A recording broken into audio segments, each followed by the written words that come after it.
Manchester had a particular kind of noise, not the kind you could easily describe, but the kind that got under your skin. It was everywhere. The hum of buses along Deansgate, the rhythm of footsteps outside his flat, the constant pings from his laptop, and the faint, never-ending chatter of the city that didn't know when to sleep. For Alex Turner, it wasn't the sound that bothered him. It was the emptiness underneath it. He sat at his desk that Thursday evening, the glow of his computer casting a pale light across the half-empty mug beside him. The cursor blinked on a blank design canvas, waiting for inspiration that refused to come. His job as a freelance graphic designer used to thrill him. Color, movement, storytelling through shape. Lately, it just felt like pixels pretending to mean something. Behind him, the kettle clicked off.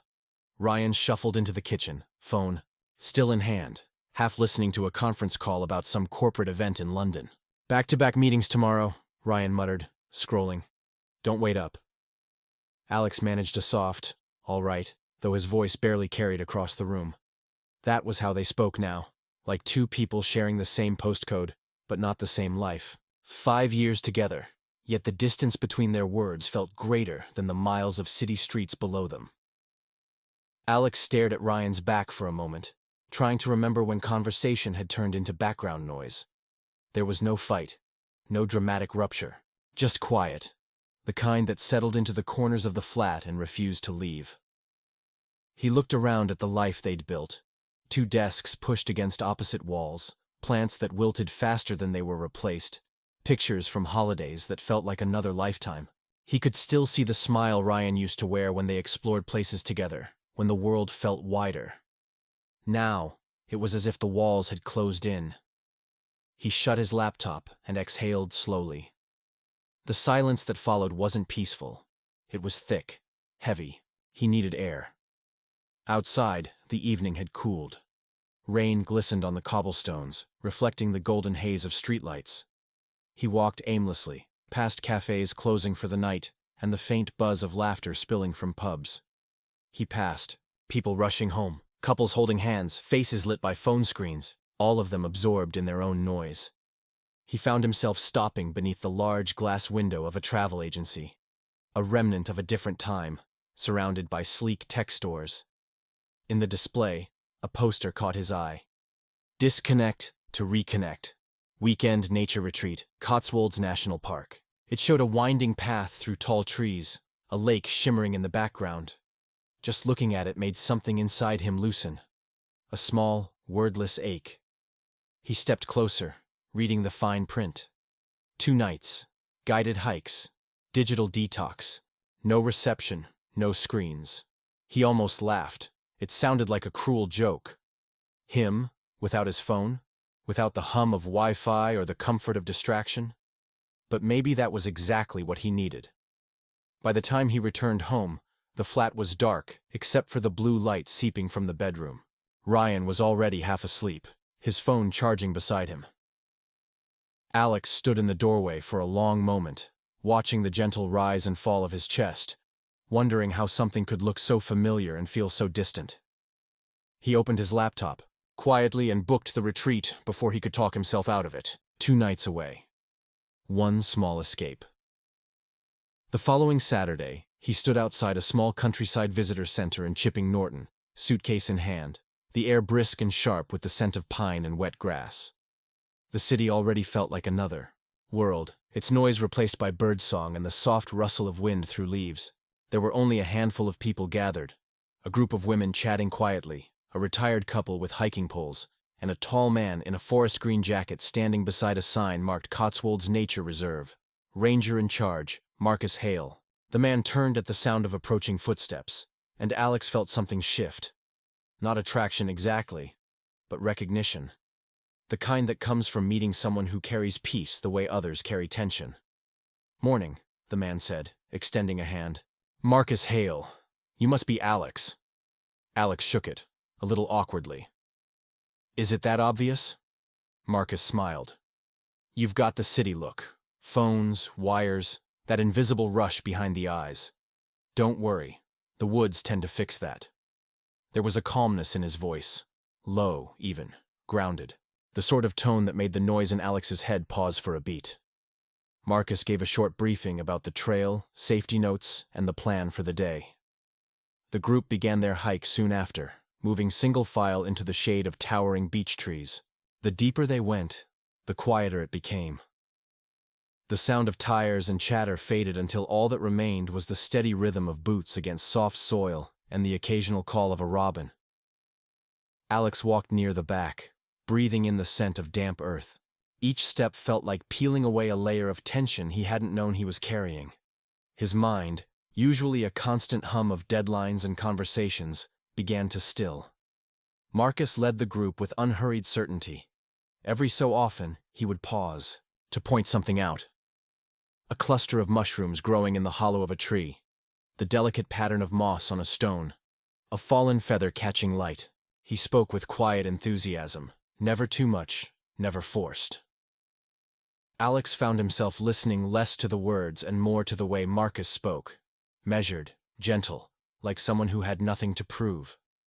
It had been so long since he'd met someone who didn't speak to fill silence but to add to it. By midday, the clouds began to thin, sunlight filtering through the canopy in golden shards. They stopped at a clearing overlooking a valley, the land folding into soft green hills that seemed endless. "This," Marcus said, adjusting his pack, "is the bit where people usually stop talking." Alex smiled faintly. "Guess I can see why." "City life teaches us to talk through everything," Marcus said, eyes on the horizon. "Out here, you realize silence was never the enemy." The words struck deeper than Alex expected. Maybe because he had spent so long fearing silence, the kind that filled his flat, his nights, his marriage. But standing there, surrounded by nothing but wind and sky, he realized it could mean something else. When they resumed walking, Alex felt a strange sense of lightness, as though each breath he took made more space inside him. He didn't need to check his phone, didn't need to reply to messages. The world didn't end because he stopped scrolling. By the time the sun began to dip behind the trees, the group's chatter had dwindled to a few quiet murmurs. The air was cooling, touched with wood smoke and earth. Marcus called for a short rest beside a stream that cut through the forest. As Alex crouched by the water, watching it move over smooth stones, he caught Marcus's reflection beside his own. Calm, steady, patient. It felt oddly symbolic. He wasn't sure why, but he didn't look away. For the first time in a long while, he didn't feel the need to speak. He just listened. To the wind, the flowing water, and the soft silence that didn't demand to be filled. And for the first time in years, the noise inside him began to fade. By the second morning of the retreat, the world had slowed to a rhythm Alex barely recognized. He woke in the small lodge tucked behind the visitor center to the sound of rainlight drizzle against the window pane. There was no city hum, no car horns or phone alerts. Just birdsong, the rustle of branches, and the quiet murmur of people preparing for the day's hike. When he stepped outside, the air was cool and fresh, filled with the scent of damp leaves and wet soil. The group gathered once again near the trail entrance, but it was smaller now. 2 of the participants had decided to spend the morning sketching near the cottages, leaving only 4 hikers, including Alex. Marcus stood at the edge of the path, adjusting his pack. Even in the soft rain, he looked effortlessly at home. Sleeves rolled to his elbows, hair dampened by the mist, a calm confidence in the way he surveyed the forest. "Ready to find out how many shades of green the Cotswolds really have?" he asked lightly. Alex chuckled. "As long as it's not 50 shades of mud." Marcus grinned, the corner of his mouth lifting. "Mud's good for the soul, strips away what doesn't belong." It was the kind of line that might have sounded pretentious from anyone else, but from Marcus, it felt like truth disguised as humor. He started walking, and the group followed. The trail wound deeper into the forest, the rain softening into mist. Ferns brushed against their legs, and droplets glimmered on spiderwebs like strings of glass. Every so often Marcus paused to point out something. A woodpecker tapping in the distance, a fallen oak hollowed by time, the faint tracks of deer imprinted in the soil. Alex found himself walking closer to Marcus than he intended. It wasn't intentional, just that his pace matched the ranger's unhurried stride. The others lagged behind, caught up in photographs or conversation. For a while, they walked without words. It was strange at first, the quiet between them, but then it began to feel right. A steady calm, like the forest itself had wrapped around them. At one point, Marcus broke the silence with a simple question. What made you come out here? Alex hesitated, hands deep in his jacket pockets. I suppose I wanted to hear myself think again. That bad, eh? Alex exhaled softly, glancing at the damp trail ahead. You could say that. Manchester's loud. My life's loud. Even when it's quiet, it's not. Marcus nodded. That kind of quiet's the worst, isn't it? The one that feels like pressure instead of peace. It startled Alex a little. How easily Marcus had named what he hadn't managed to explain to himself. He shrugged, looking away. My partner Ryan, he's brilliant, driven. But lately we've just stopped meeting in the middle. We live together, talk about bills, meals, appointments. But that's about it. We used to fill the flat with noise. Now it's all silence. The kind that hurts. Marcus didn't speak right away. He just kept walking, his boots steady against the damp ground. When he finally did speak, his voice was low, thoughtful. Sometimes silence isn't peace, Alex. It's just noise with no sound.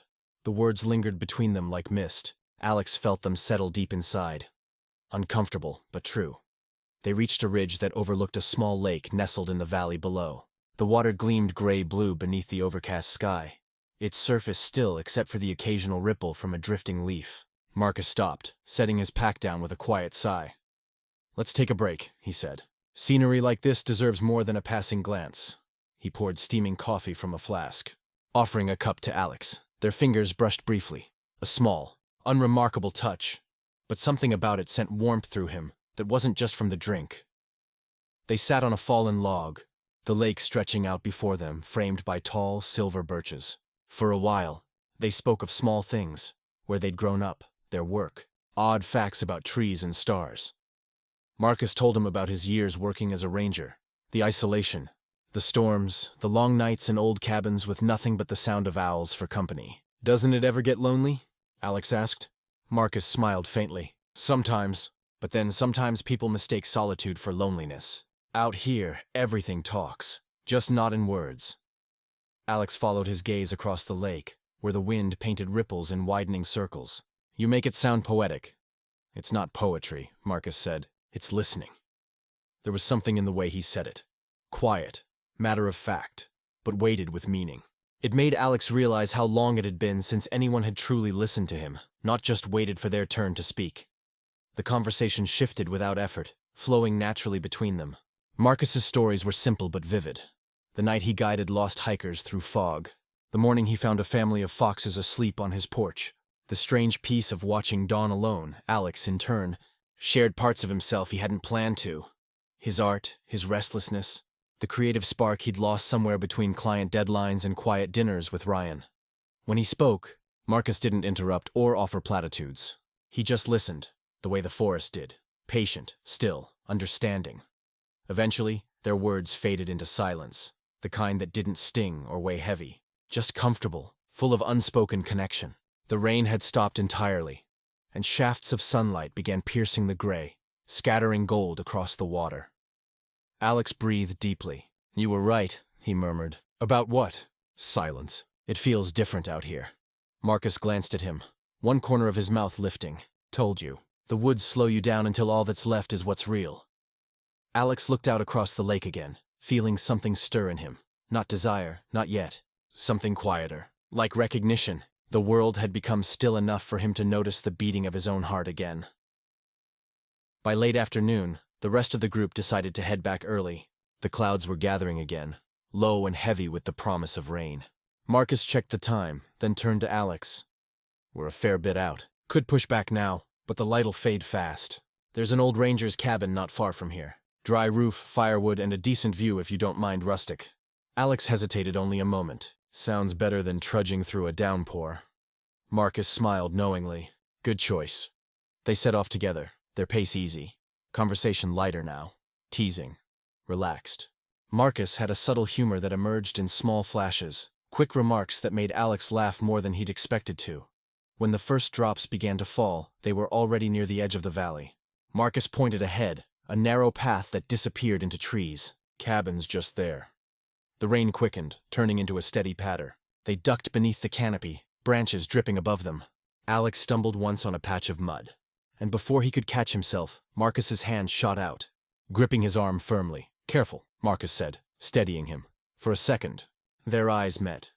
close enough for Alex to see the tiny flecks of amber in Marcus's irises, the faint crease at the corner of his smile. The rain blurred around them, soft and distant, and the air thickened with something wordless. "Guess I owe you one," Alex said, his voice quiet. Marcus released him gently, looking away. All part of the job. But Alex saw it. A flicker in his eyes, a moment that said it wasn't just duty. By the time they reached the cabin, the rain had turned to a downpour. Marcus unlocked the weathered door and ushered him inside. It was small but sturdy. Wooden walls, a small stove, shelves lined with old field journals. The air was cool and earthy, smelling faintly of cedar and smoke. Marcus lit a lantern and set it on the table, bathing the room in amber light. "Not 5 stars, he said. "But the view's unbeatable."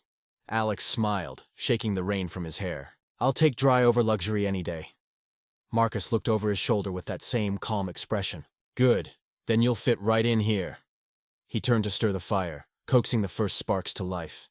Outside, the storm rumbled across the valley, thunder echoing faintly. Inside, the flickering glow painted the walls in soft, uneven warmth. Alex sat quietly, watching Marcus move, deliberate, unhurried, as though even the smallest actions deserved attention. He realized that he couldn't remember the last time he'd shared space with someone without needing to fill it with noise. And as the storm gathered strength outside, Alex began to understand something simple and strange. That maybe peace wasn't about escaping sound at all. Maybe it was about finally meeting someone who knew how to listen. The storm broke fully just after sunset. By then, the fire in the old ranger's cabin was alive, soft flames licking at the logs, their glow stretching across the wooden floor like a living heartbeat. Rain hammered the roof in waves, the sound loud but somehow soothing. It felt like the world outside had disappeared, leaving only the two of them, the smell of pine smoke and the slow, steady rhythm of falling water.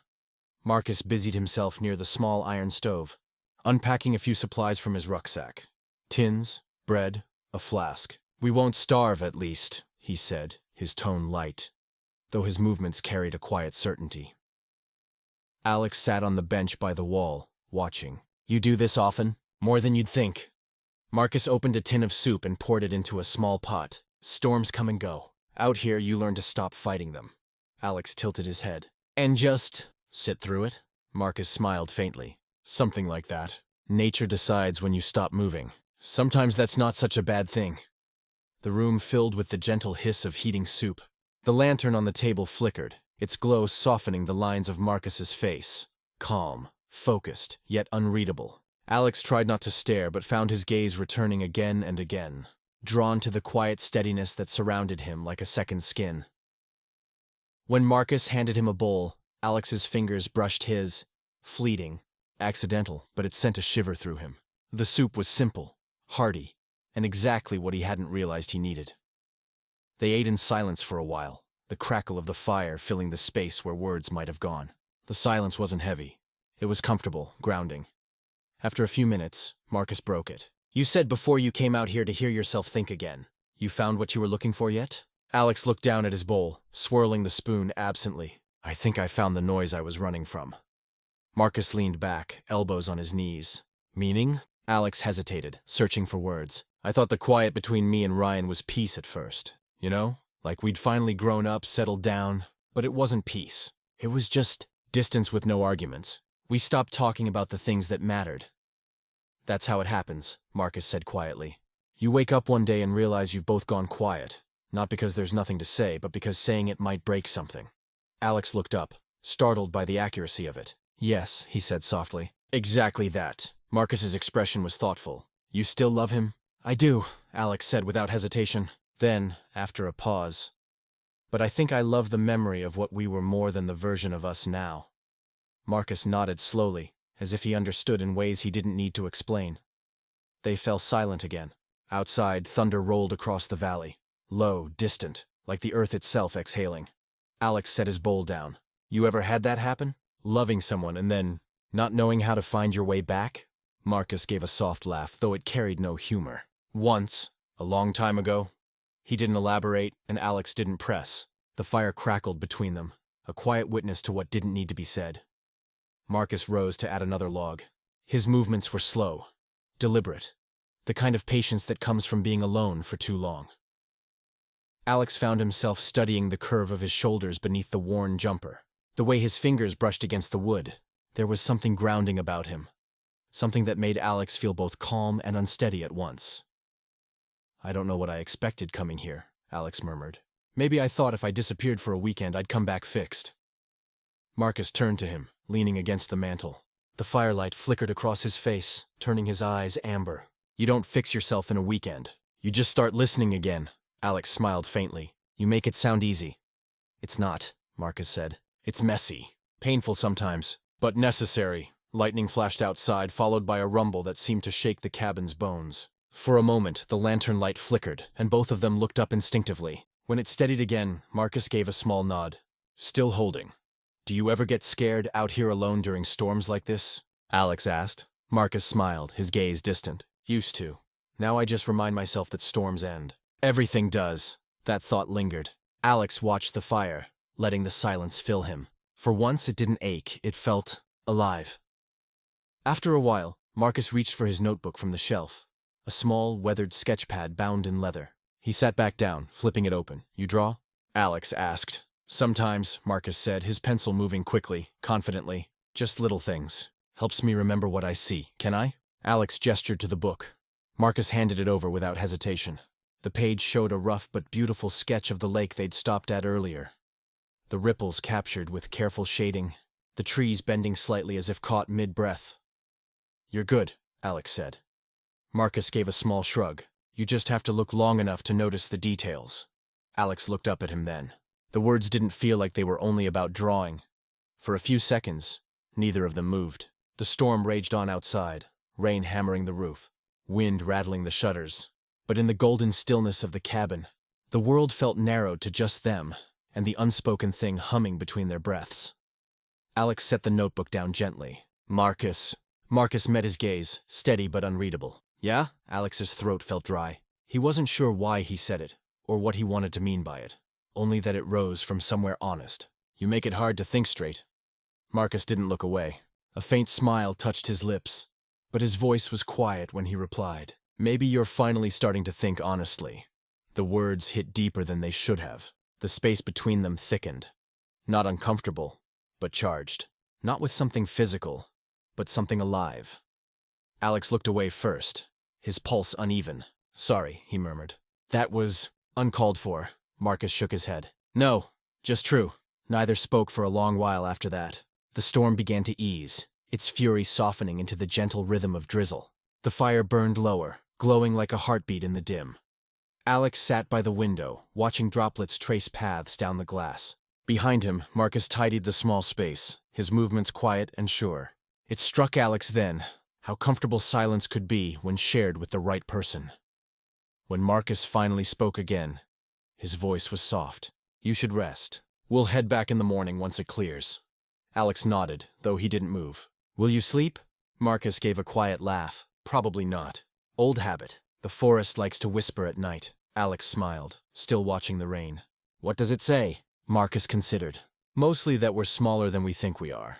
That everything keeps moving, even when we don't." The simplicity of it made something in Alex's chest tighten. Not with pain, but with recognition. He turned back to the window, the reflection of the firelight glowing faintly across the glass. Outside, the forest breathed. Inside, Marcus's quiet presence filled the air, steady, warm, real. Alex leaned his head back against the wall, eyes half closed. For the first time in years, he wasn't trying to escape his thoughts. He was simply there.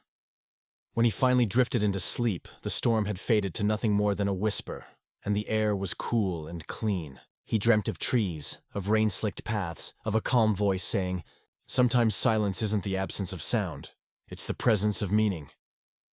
He woke to dawn light filtering through the cracks in the cabin walls. The fire had burned down to embers, and Marcus was sitting near the door, boots laced, a mug of coffee in his hands.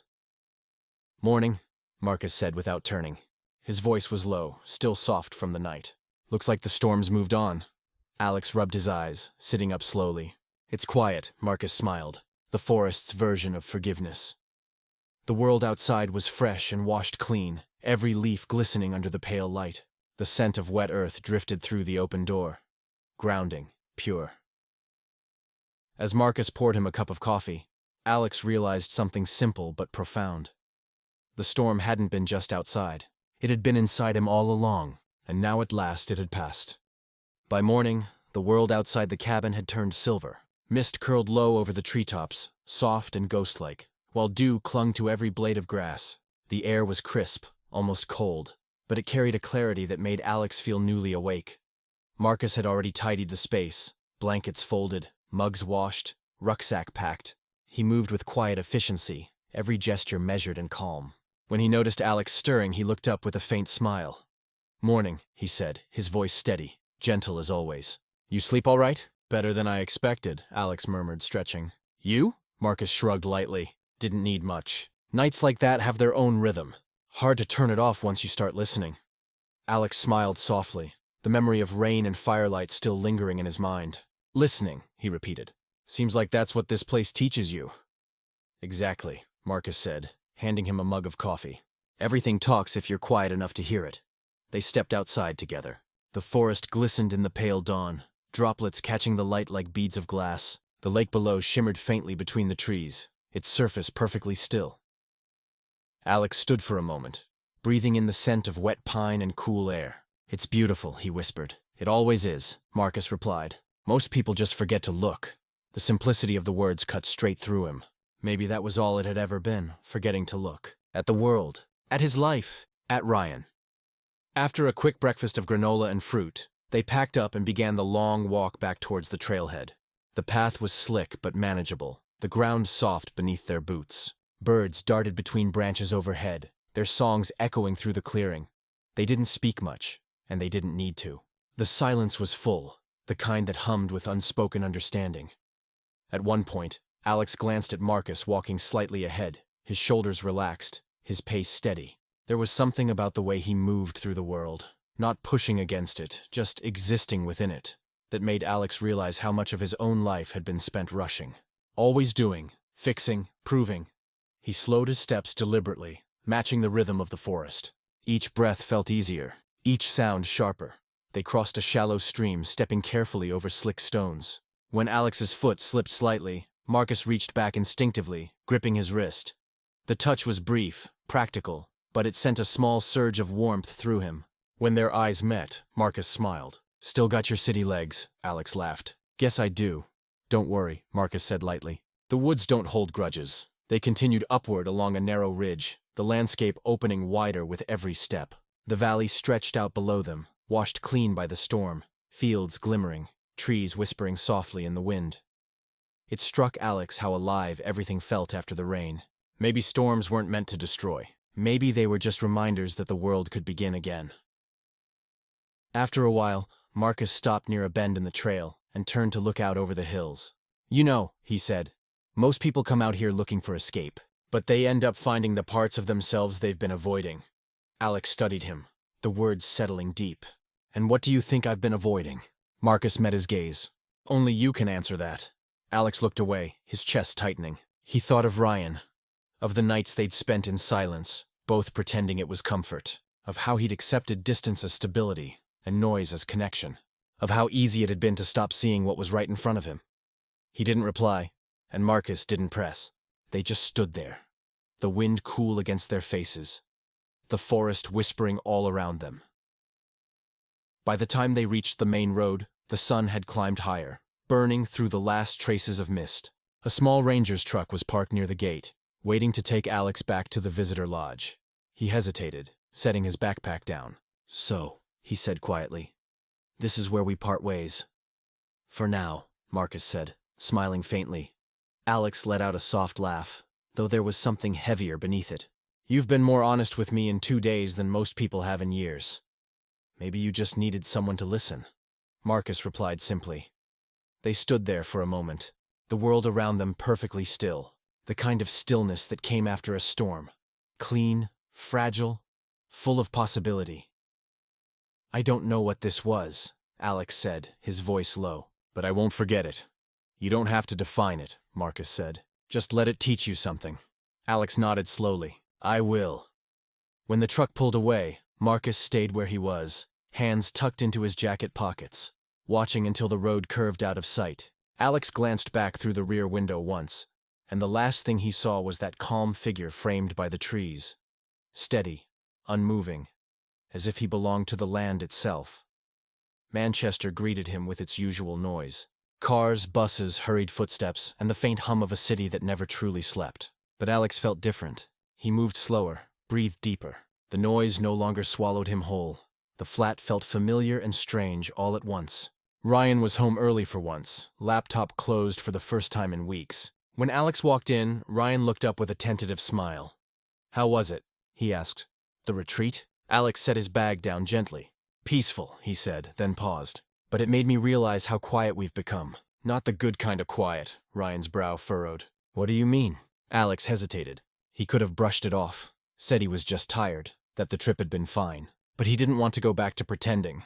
"I mean, we don't really talk anymore. Not properly. I don't know if we're still partners or just people who share space." Ryan looked down, rubbing the back of his neck. "I guess I didn't realize how far apart we'd got." The honesty stung, but it also loosened something between them. The tension that had long gone unnamed. They sat together that evening, not to fix things instantly, but to talk. Really talk. About work, about exhaustion, about missing each other without knowing how to say it. It wasn't romantic or cinematic. It was quiet, imperfect, but real. Later that night, after Ryan had gone to bed, Alex stood by the window. The city lights shimmered below, tiny reflections of the stars he'd seen through the cabin roof. He thought of Marcus, of the calm in his voice, the warmth of that morning coffee, the way silence had felt full, not empty. He smiled softly, not with longing, but with gratitude. Weeks passed. Life didn't transform overnight, but it began to shift in small, steady ways. Alex started taking weekend walks near the Peak District, sketchbook in hand. Sometimes Ryan came with him. Sometimes he went alone. Either way, the stillness stayed with him. That quiet understanding that had followed him out of the forest. He began drawing again, filling his pages with trees and light, rivers and shadows. There was a gentleness in the way his pencil moved, like he was sketching not just what he saw, but what he'd remembered feeling. One Saturday morning, he found himself driving back towards the Cotswolds. It wasn't planned. He just woke up with a pull he couldn't quite name. When he reached the familiar car park, he stood for a long moment at the trail entrance, watching sunlight spill through the canopy. The forest looked the same, yet entirely different, as if it had been waiting for him to return. He didn't expect to see Marcus. He didn't need to. The memory of his voice, calm and steady, lingered in the breeze. He walked the same path they had taken before, past the moss-covered stones, the curve of the stream, the place where he'd first seen the lake. The water glittered under the morning light, still and mirror-like. He sat down by the shore, pulling out his sketchbook. His hand moved slowly at first, then with certainty. The outlines of trees, the shimmer of the lake, the trace of sunlight through branches, all came to life on the page. When he paused, he realized he was smiling, not wistfully, not sadly, but peacefully.